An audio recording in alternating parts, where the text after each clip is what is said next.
لە یەکێک لە یاریەکانی هەفتەی چواردەی خولی پلەیەکی کوردستان و لە کۆمەڵەی یەکەم بروسێک لەسەر یاریگای دووەمیانی هەولێر میوانداری 3 مێڵی کرد. یاریەکە بەهۆی ئامادەنەبوونی ئۆتۆمبیلی فریاکەوتن چارەگە کاژمێرێک دواکەوت. لە یەکەم هێرشی ڕاستەقینە و دەرفەتی گۆڵ محەممەد بەشیر 3 مێڵی بە گۆڵێک پێشخست.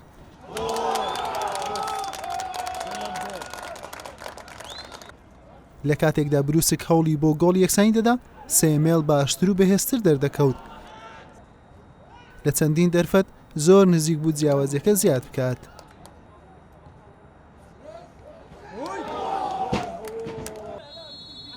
لە نیوەی دووەم یاریەکە بروسێک چەند گۆڕانکاریەکی لە پێکاتەکەی بە مەبەستی یەکسانکردنەوەی ئەنجامەکە کرد.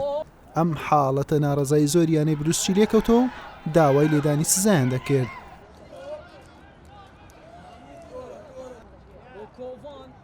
سێمێڵ چەندین جار هەڕەشەی گۆڵی لە بروسک کرد، بەڵام نەهری گۆڵپارێز بەرامبەر هەمویان وەستایەوە.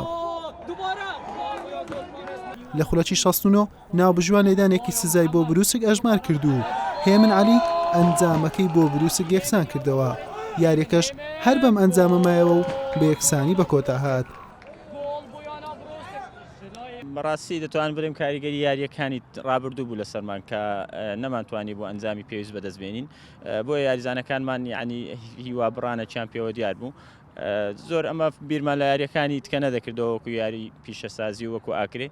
ئەوەی لە تواناماندا بوو کردمان، دەتوانم بڵێم تیپەکانی تکەش باش خۆیان خڕکردەوە، بۆیە لەوانە ژیانەی 3 مێڵە کە دووسێ گۆڕانکاری باشی کردیە لە تیپەکەی.